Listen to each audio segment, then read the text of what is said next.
kita mengalami cobaan hidup berupa musibah, itu berarti Allah beranggapan kita akan mampu menghadapinya. Hanya saja, manusia sering merasa tidak yakin dengan dirinya sendiri. Akhirnya, banyak di antara kita yang berputus asa atau terus-menerus mengeluh atas cobaan dan musibah yang menimpa kita.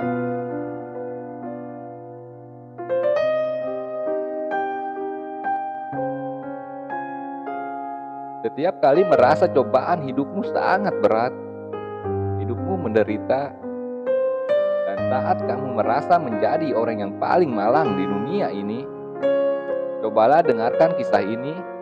Semoga setelah mendengarkannya, kita menjadi lebih mensyukuri kehidupan yang kita miliki.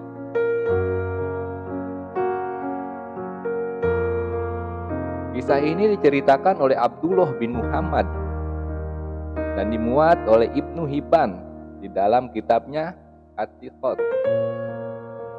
Mari kita simak kisahnya.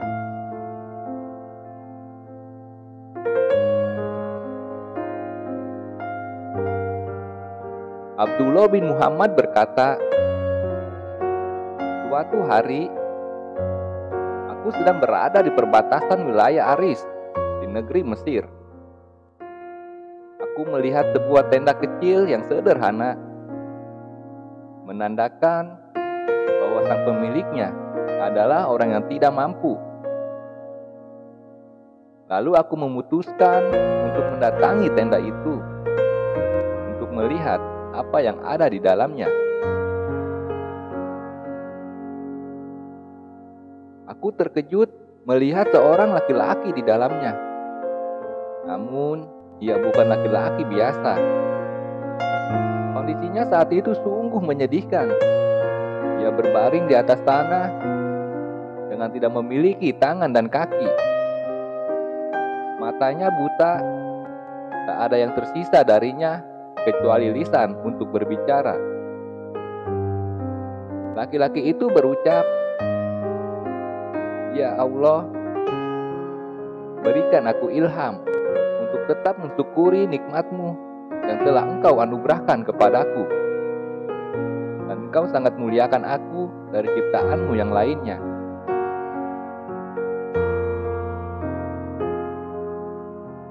Lalu aku berjalan mendekati laki-laki itu. 'Wahai saudaraku, nikmat Allah yang mana yang engkau syukuri?' Itu tanyaku.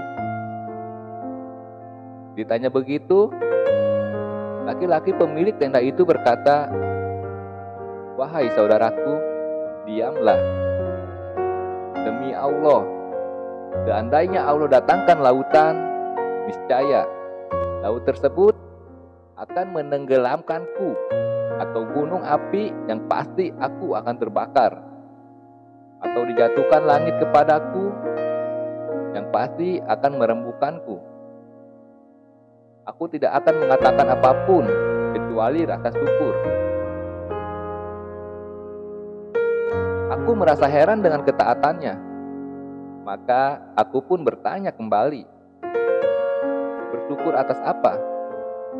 Laki-laki itu menjawab, 'Tidakkah engkau melihat Dia telah menganugerahkan kepadaku lisan yang senantiasa berzikir dan bersyukur. Di samping itu, aku juga memiliki anak. Ia selalu menuntunku untuk pergi ke masjid, dan ia pula yang telah menyuapiku.' Laki-laki itu terdiam sejenak, lalu kembali berkata, 'Tetapi sudah 3 hari ini ia tak pulang. Bisakah engkau menolongku untuk mencarinya?' Aku merasa kasihan kepadanya, maka aku pun menyanggupi permintaannya. Lalu aku pergi untuk mencari anak dari laki-laki itu. Setelah beberapa lama mencari, aku mendapati jenazah yang sedang dikelilingi oleh singa. Ternyata anak laki-lakinya telah dimakan oleh singa-singa itu.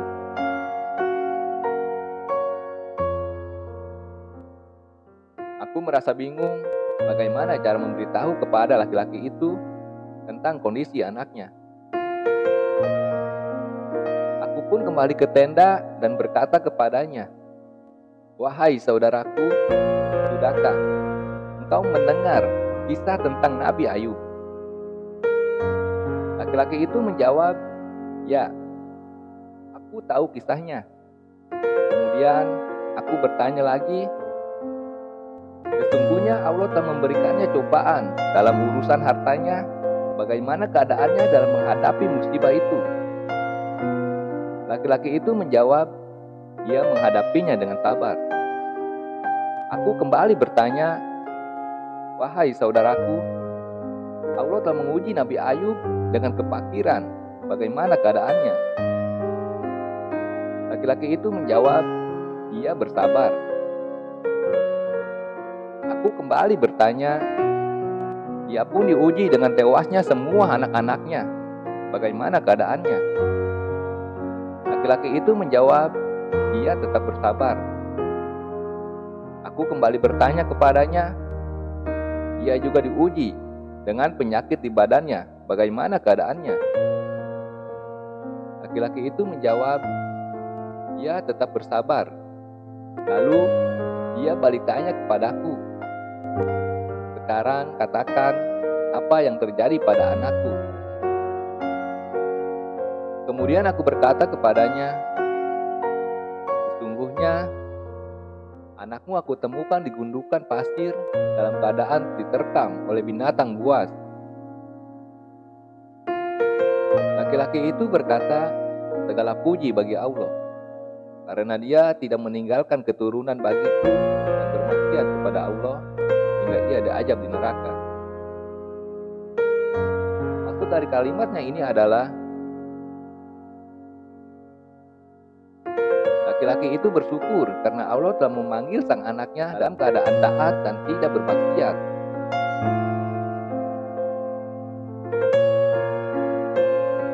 Beberapa saat kemudian, laki-laki itu menarik napas panjang lalu meninggal dunia. Aku memikirkan apa yang harus aku lakukan dengan jenazah ini, karena aku sendirian. Lalu aku tutupkan jubahku kepada jenazahnya. Beberapa saat kemudian, ada 4 orang laki-laki datang dengan mengendarai kuda. Mereka bertanya kepadaku, "Apa yang terjadi dengan dirimu, wahai saudaraku?" Aku pun menceritakan apa yang telah aku alami kepada mereka. Aku lalu meminta bantuan mereka untuk mengurus jenazah ini. "Siapa dia?" tanya mereka kepadaku. Aku menjawab, "Aku juga tak mengenalnya. Aku bertemu dengannya dalam keadaan ia sakit dan kondisinya sangat memprihatinkan." Mereka lalu meminta aku untuk membuka penutup wajahnya, kalau-kalau salah satu dari mereka mengenal laki-laki itu. Ketika aku membuka penutup wajahnya, mereka serentak. Mereka menciumi pria itu dengan menangisinya. Subhanallah. Inilah wajah yang senantiasa bersujud kepada Allah, mata yang selalu berpaling dari melihat apa yang diharamkan Allah. Tubuhnya selalu sujud tatkala orang-orang masih tidur, kata mereka. Aku bertanya kepada keempat laki-laki itu, "Apakah kalian mengenalnya?" Mereka malah berbalik tanya kepadaku, "Apakah engkau tak mengenalinya?" Aku menggelengkan kepala. Ini adalah Abu Kilabah, sahabat dari Ibnu Abbas. Laki-laki ini pernah diminta khalifah untuk menduduki jabatan hakim.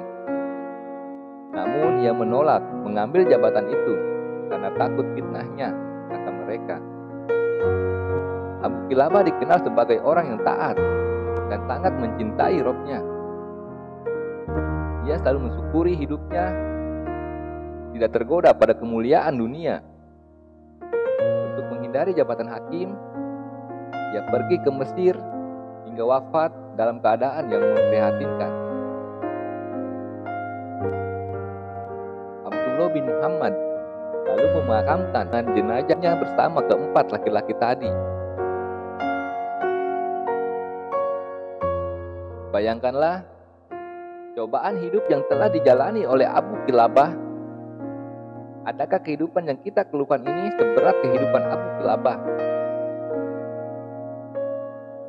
Tentunya kehidupan yang kita jalani saat ini jauh lebih baik dari Abu Kilabah.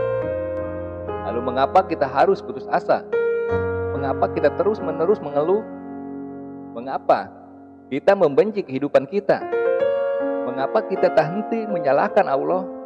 Bukankah apa yang telah Allah berikan kepada kita itu sangat banyak? Lain waktu, saat kamu merasa sedih dan kecewa dengan hidupmu dan berpikir untuk mengeluh, cobalah mendengarkan ulang kisah Abu Kilabah ini. Semoga kita lantas menjadi malu untuk mengeluhkan hidup kita yang nikmat ini. Dan semoga kita digolongkan ke dalam golongan orang-orang yang ahli syukur.